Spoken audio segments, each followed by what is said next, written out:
po mga payente, ito na po yung ating isa sa range area po natin. Mayroon po tayong 6 na ganito po kalaki yung ating range area. Ayan. Mayroon po silang 3 pakainan po dito. Ayan, nakakaaliw tignan mga pariente, yung para pa silang ano. Ayan. Pero ito po yung lahi po natin. Ito po yung mapapalitan na. Manatili pa rin po yung linya po nila kasi kinocross po lang po natin doon po sa ating bagong nabili na dominant CZ. Ito naman po yung halo-halo po ito. Mayroon po itong Black Australorp, mayroon po tayong Plymouth Rock at saka Rhode Island. At saka mayroon din itong naligaw na mga may lahing basilan. Kasi mayroon po kasi minsan nakapasok dito o nakakapasok doon po sa ating breeding coop, yung po ating basilan. Kasi ito po yung ating basilan mga pariente, matataas po yung lipad po dito, kaya minsan din sila pumapasok doon po sa ating breeding area. At yan, kaya yung ating ibang lahi po rito ay nahahaluan po ng yung basilan. Ayan.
Yan mga pariente, isang magandang araw.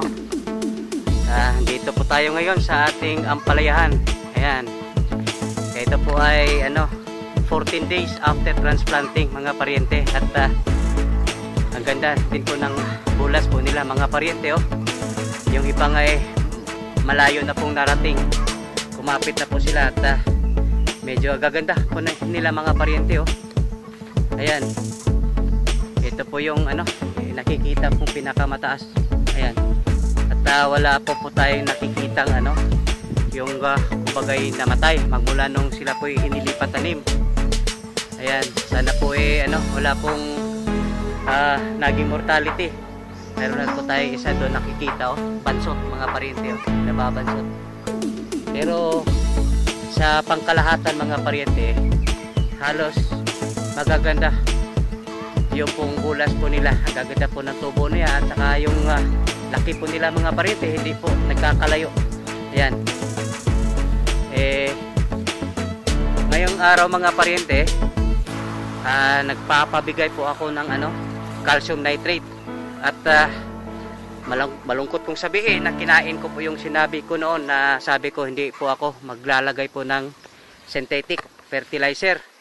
Kaso nga lang mga pariente, ayaw ko rin po magsapalaran kasi nung inilipat tanim po ito mga pariente, mayroon na pong nagsasaad po nito sa palengke o kumukontrata po nitong ating ampalaya. Pag ito raw ay mamumunga na, sila pong kukuha. Kaya ayaw kong magsapalaran mga pariente. At kung ano po yung ating naging management po rito, yan po ipapatupad po natin. Kasi mangyayari po kasi hindi po tayo maglalagay po ng synthetic at umaasa po tayo doon po sa ating tubig lagon. Para na rin po kasi tayo nag-eksperimento noon at sa estado po ng ating farm ngayon, hindi na po tayo nasa trial and error pa mga pariente. At ako po ay nag-alala rin baka hindi po maganda kung hindi po natin hindi po tayo mag-supplement po ng synthetic fertilizer. Baka nga po ay mabubulyaso po tayo. Ayan, kaya tayo po yung naniniguro na. Kasi yun na nga, mayroon na pong kumukontrata po rito. Kalilipatan din pa lang po nito, mayroon kinukontrata na po tayo na sila po yung kukuha ng ating ani po nitong ating ampalaya. Ayan. At ito mga parinti, nakikita po mataas na po yung inabot po niya. Ayan. At mayroon po tayo napapansin mga parinti. Ito. Ayan. Mukhang ang aga pa naman. Kung ito po ay bulaklak mga parinti, napakaaga. Kasi ito po ay 14 days pa lang magmula nung inilipat tanim. Ayan. Mukhang ano, mayroon na po mga parinti. Ibang mga puno eh, mayroon na pa parang ano, bulaklak mga parinti. Kung ganito po mga parinti, ang aga po niya mamumulaklak. Ayan. Ito na rin po kasing ano, ito yung variety po natin dito. Ito po yung Mestiza F1. At yung Mestiza F1 mga parinti, 38 days makapagpitas na po tayo. 38 days magmula nung tinatransplant o inilipat tanim. Kaya baka totoo po yung ano, ay yung ano mga parinti, yung unang tanim talaga natin mga way back ano 4 years ago, natupad yun mga parinti. Actually 37 days po yata yun, nakapagpitas na po kami doon sa pinakaunang tanim po natin dito sa farm. Nung nag-umpisa pa po tayo, nagkaroon po tayo ng trial. Yan po, 37 days po yata yun, nakapagpitas na po tayo po doon sa ating trial nung araw. Kaya malamang ito po ay bulaklak po mga parinti. Ito po ay sana, ito po ay maging bunga na. Kaya umasa po tayo nito sa katapusan po ng Marso ay makapagpitas na po tayo. At bubuylo po ito sa buwan na ng Abril. Sana po hindi po ito ano, tuloy-tuloy po yung magandang pagbubulas po nito. At sana maganda po yung kinalabasan po nitong ating ano, ampalaya. At sa ngayon po ay ano, kinapa po yung lupa mga parinti. Yan, medyo masang-masa pa po siya, moist po yung lupa po natin. Kaya hindi po muna tayo magpapatubig ngayong araw. Maaring pagtuloy-tuloy po yung init, maaring sa makalawa o sa Biyernes pwede na po tayong mag-irrigate po rito. Ayan. At napansin din natin mga parinti dito po sa tabi po natamnan na po ng saging. Ayan, ito po yung mga saha po ng saging mga parinti. Nabuo na po ito. Yung iba maliliit pa nga lang kaya hindi makikita, pero ito po yung saging. Ito po yung ating expansion. Hanggang doon po ito mga parinti doon sa ating lumang talungan. Ayan, punuin po natin ito ng ano, saging mga parinti. At ayan, nasaan ba yung si kasamang ano rito, yung taga-aalaga po natin sa ating free range. Kasi nagpakuha na rin po tayo ng sanga po ng ano. Ito po yung Madrid de Agua mga parinti. Ayan, maaring nagkukuha pa rin siya karagdagan po nito. Ito po itatanim po natin dito sa tagiliran. Ito ating Madrid de Agua. Balang araw mga parinti, ito pwede rin nating kalimutan lang. At darating ang panahon magagamit po natin ito sa patoka po na ating mga manok. Ayan, maaring dinagdagan po yata ni kasamang Ricky o kung mga sanga po nito. Ito po yung mga cuttings po ng Madrid de Agua. Ayan. Yan mga parinti, sisilipin po natin. Ito po ating litos dahil nasira po yung ating bomba nung linggo pa. Mayroon na pong ano, pangatlong araw na po ngayon mga parinti na wala po silang tubig.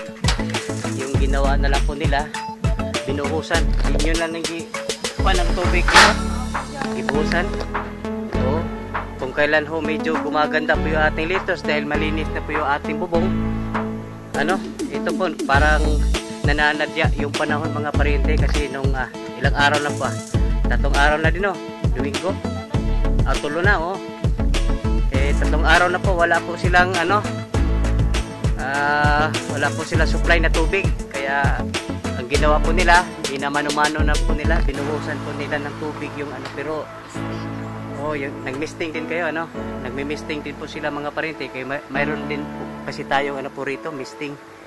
Ayan, kasi mahirap na pag tubig yung nawala mga parinti. Yan, mukha yatang nananadya yung panahon kasi yung napansin ni kasamang sintipo rito, magmula nung nalinis na po yung ating bubong, gumanda yun po ating lettuce. Pero ito na nga yung nangyari mga paryente, para nga pang nagbibiro yung po panahon. Ayan, medyo 3 araw na po hindi gumagana yung ating kasalukuyan. Ngayong inaayos po doon yung bomba po natin. May edad na rin po kasi yung bomba natin, dito sa atin mga 4 na taon na po yun. Tapos yung nabili po natin nung araw yun, second hand po yun, gamit na po yun, kaya medyo yan, naniningil na po siya mga paryente. Ayan, at kung napapansin po ninyo, mayroon pong nakabitin po rito. Ito po yung mga attractant mga paryente. Ayan, ito po ay namay na nga kaning itom-itom, di mo na siya nidikit. Ayan, yung pong parang tuldok mga paryente, yung pong mga maliliit na insektos na dumidikit po rito. And ayun po sa tagapamahala po rito, medyo nakakatulong din po ito mga paryente. Ayan, attractant, ano po yan mga paryente, yung attractant ini-spray lang po rito. Ayan, makikita naman po natin, hindi kasi malinaw sa aking mata mga paryente, medyo kailangan ko pong gumamit ng salamin. Ito na pala yung pong yung dumidikit dito na parang tuldok, yan po yung mga insektos na dumadapo. Ayan, sige din, bubuoy lang yan po ni Diha, basi maayo na itong Ricky ron. Ayan, sa ngayon mga paryente, inaayos na po yung bomba. Sana po gagana na po yun. Yan, ito na po. Kahapon si Denver nagpunta po ng bayan doon po sa Cebu, naghahanap po ng pyesa. Problema, yung pong pyesa na bili po niya, hindi po kapareho ng hindi po kapareho ng yung brand to Berno, pero pwede na siya sakar-sakar siya. Base na lang, gana na ni siya. Ayan, dito naman si kasamang Ricky, wala hong hindi pinapagana po nito. Yan mga paryente, sana po gagana na po ito ating bomba kasi kawawa yung atulitos, 3 araw na po walang tubig. Ayan, ito na po yung ating mga ani mga paryente. Ayan, may saging, ayan, kalamansi, pero papatuloy pa rin po silang namimitas ng kalamansi po natin mga paryente. Nandun po yung ating ibang kasama namimitas ng kalamansi. Yan, ito na po yung atong talong. Medyo yung ating talong mga paryente, bumaba po yung ating ani. Bumagsak po siya gawa nung nagkakaroon po tayo problema doon, yung naninilaw yung dahon. Kasi sa akin lang mga paryente, disclaimer, hindi po ako po yung eksperto, pero sa tingin ko yung dahon po kasi mga paryente, dyan po magawa ng pagkain, kaya naapektuhan nyo po ating bunga kasi marami pong dahon na nasisira doon po sa ating talong, kaya nakakaapekto sa kanyang bunga. Ayan, yan mga paryente, balik na raw po yung ating bomba. Okay na de. Ayan, tumutunog na po mga paryente. Ayan, buti na lang at hindi po ito ma-dehydrate. Ito po ating punong-puno pa naman mga paryente. Sila po ay mga 3 araw na po wala pong tubig at naglagay na po sila mano-mano, buhos-buhos po mga paryente, pero hindi naman katulad po ng may bomba kasi tuloy-tuloy po yung daloy po na tubig. Ayan, ayan, mabuti na lang gumana na po yung ating bomba mga paryente, at sana naman po manumbalik po yung sigla po ng ating mga lettuce. Ayan, ayan mga paryente, update po tayo dito po sa ating brooding pen, nursery, pati na rin po yung ating range area.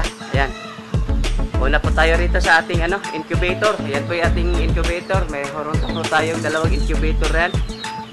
Saka ito na po yung ating brooding pen mga paryente. At tayo po yung medyo natuwa kasi malinis po yung sa ilalim mga paryente, at mukhang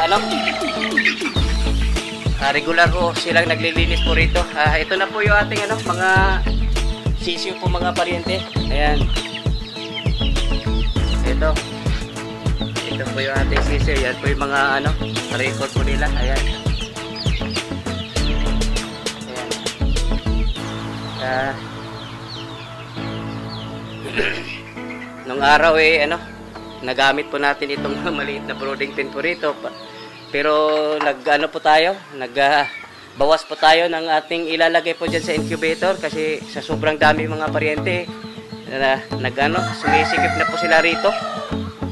Kaya maraming namamatay kasi ano, yun na, sobrang sikip. Ayan, ito po yung ating nursery mga paryente. Ayan. Ito po yung nursery. At yan, diretso po tayo. Mayroon po tayo storage po dito ng mga itlog po natin. Yan mga paryente. Yan, ito po yung storage po natin ating itlog. Yan, ito po yung ating egg storage po rito. Ayan. Yan, tamang-tama mga paryente. Ano? Magbibigay po sila ng pagkain at susundan po dati para yan na po mga paryente. Ito na po yung ating isa sa range area po natin. Mayroon po tayong 6 na ganito po kalaki yung ating range area. Ayan, mayroon po silang 3 kakainan po dito. Ayan, nakakaaliw tignan mga paryente, yung para pa silang ano. Ayan. Ito po yung lahi po natin. Ito po yung mapapalitan na. Manatili pa rin po yung linya po nila kasi kinocross po lang po natin doon po sa ating bagong nabili na dominant CZ. Ito naman po yung halo-halo po ito. Mayroon po itong Black Australorp. Mayroon po tayong Barred Plymouth Rock at saka Rhode Island.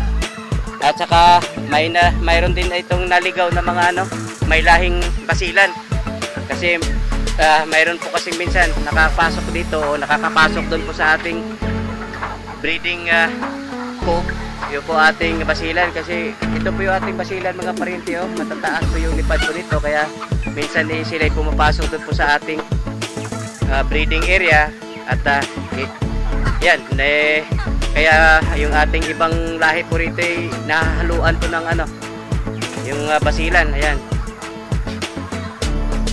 Yan mga paryente, ito na po yung ating breeders coop po natin mga paryente. Ito po yung kasalukuyan po natin mga breeders. At maaring sa sunod na linggo o mamaya, depende lang mga paryente, ano na po ito, magkakamada na po tayo ng po nito kasi yung ating bagong lahi medyo hindi pa naman sila, sa tingin ko yung laki po nila hindi pa mangingitlog, pero pwede na po natin silang sanayin sa pagsama-samahin na lang po natin. Kumbaga i-arrange na po natin ito ng yung pong pinaka final arrangement po nila mga paryente. Ito final na po ito mga paryente. Ito po gusto ko sana mangyari 1:5 yung ating ratio. Ayan. At ito po ito po rito na permanente na po ito. Uy, may naligaw po rito aso Ayan, totoo. Uy. Ay, kanto. Ay, kanto. Kuman na kayo pagkaon diya. Kasi, ba't nakarating po rito isang tota po rito. Ayan. Sana nabigyan ko ng pagkain yan. Kawawa naman. Baka yung pagkain yan dito na rin yan. Nakikikain dito po sa tawag po nito pagkain po ng manok. Dong! Naalagi ito ito. Dito po tayo dadaan sa likod mga paryente at ayan, ito na rin po yung ating yung mga bagong lahi po natin. Ito po ay puro lalaki mga paryente at dito po sa katabi po niya dito po yung ating mga gawing inahin. Ito po ay i-cross po natin dito po sa ating existing na breeding line po natin. Ito po karamihan ng ating existing na breeding line, may matataas tayo na dugo po riyan, yung yung Rhode Island Red, yung dark mahogany. And ito po yung halaki po nila mga parente, ito po yung mga RTL na. Siguro may ilang linggo o isang buwan pa, ito po yung mag-drop na o mangingitlog na. Pero ito po yung RTL na po tawag po nito mga parente, ready to lay. Ito kalaki. Pero sa tansya, kunong araw by March, ito po yung handang-handa na po sila. Di ba, kapapasok lang po ng Marso. Yan. Sa loob ng ilang linggo mga parente, ito yung ay na may kasakit dire. May manok na may sakit, kaya kailangan yan ihiwalay. Ilagay po natin sa hospital yan, baka magkakawaan po yan dito. Yung lahi nga pala nito mga parente, may mga dominant CZ at saka Rhode Island Red. Ayan. Ayan, ito na po yung dati nating mga breeding mga parente. Kaya maaari sa sunod na linggo, kaya bukas o mamaya mag final one, makikita nyo na mga parente yung ginawang tandang ko rito, napakaliit. Siyempre pag hindi ho yung maganda yung pairing stock po natin, yan po napaka halaga po kasi itong yung production line po. Kailangan magaganda po yung ating mga gawing breeders. Kasi dyan po nanggagaling lahat po ng ating mga production po dito, yung mga lahi po nila. Kailangan natin na magaganda po yung ating mga breeders. Ayan. Ayan. At diretso na rin po tayo sa ating layers. Ayan po mga parente, yung sinasabi ko, yan po yung basilan. Yan. Taas ng lipad mga parente, kaya yung noon ko pa sana sinabi po sa kanila na yung pong pakpak po nito guguntingin. Ayan, bawasan po yung yung dagang po nila, yung pakpak, para hindi po sila makakalipad. Katulad yan, may nakapasok na basilan. Siyempre pag tumatagal po yan dito, nangingitlog, mahahaluan po yung ating mga manok po rito ng basilan. Hindi, maganda naman talaga yung basilan, pero mabagal lumaki. Ayan. Silip na rin po tayo dito po sa ating layers. Ayan. Ayan mga parente. Silip po tayo rito. Binigyan po kasi ng Madrid de Agua po ito ating mga layers. Ayan. Stock po nila yung po ating Madrid de Agua mga parente. Mayor Murad, wa sa baho, nailisdan ninyo kuan, ipa.